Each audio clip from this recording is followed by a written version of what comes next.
I'm the Zone 1 Supervisor here in Utah for the Bureau of Land Management Law Enforcement.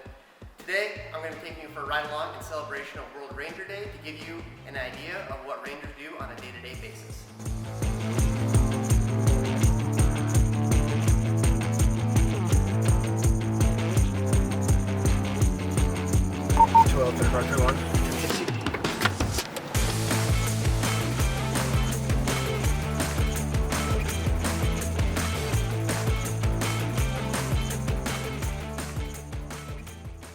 We have a guy, I've been documenting him. He's been here since June 22nd. Today's July 21st. In Utah, you can only camp for 14 days. After those 14 days, you have to move 30 miles from that location before you can return. So this individual's over his 14 days camping. I just contacted him. I've contacted him before, and he recognized me. I had good rapport with him. And I just told him to be honest with me, like how soon could he be out of here, and we came up with an agreement that he'll be out by a certain day, and he understands that if he's not gone by that certain day, then he's going to get a ticket. But if he is able to leave and be gone by the date that we agreed upon, then there's no harm, no foul type of a thing. So we had a good conversation. He understood. He's going through a hard time. I worked with him a little bit, and we'll come and follow up next week and see if he's gone.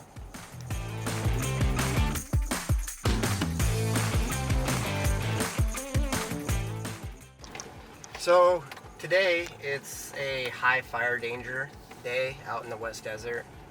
We're in a very popular target shooting area where we have a lot of human-caused fires. Right there, we just made contact with the group. They weren't doing anything wrong. But a lot of times on these high fire danger days, I like to go out and just talk to people, just remind them of the dangers of fire, to be safe shooters, have certain things like extra water and tools in case a wildfire does happen, and just remind them of the dangers of target shooting out in the summer during a kind of a red flag sort of a day. So no real issues, just more of an education. Ended up giving away a couple stickers to some kids, and they were pretty happy about that, so it's a success.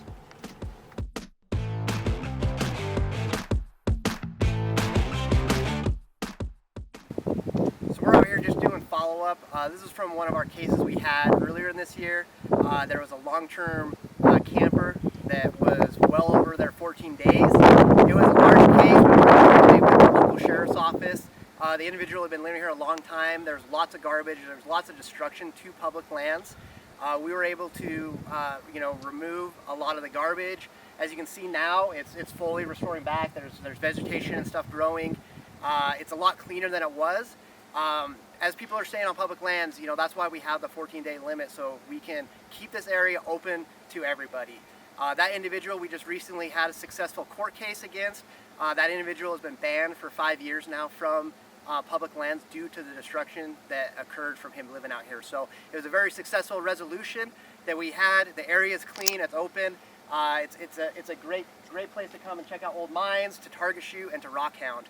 This area is now back open, so members of the public can enjoy it, all because of our successful case we had against the long-term camper.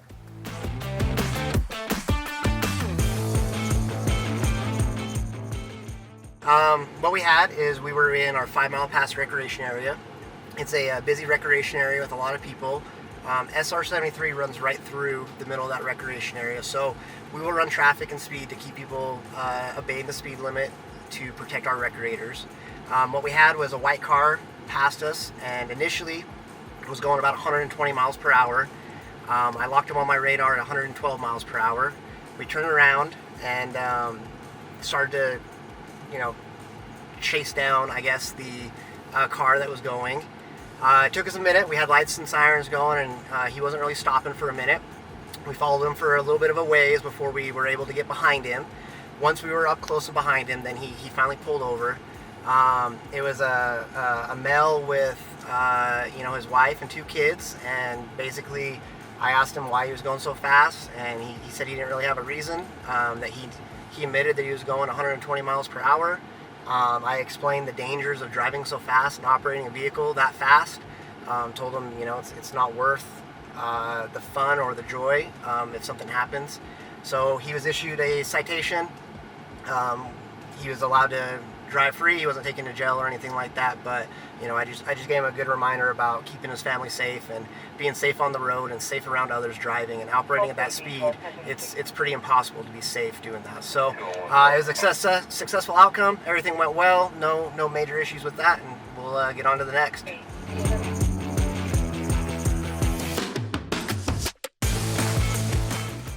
So we're in the 5 Mile Pass area. This is a new area that we've developed a little bit, help camping. We have a long-term camper here that's approaching their 14-day limit. They weren't here today to talk to them, but we left them a warning notice on the door, a phone number to contact us, just basically saying that they're approaching that 14 days and that 30 days before we can avoid future problems.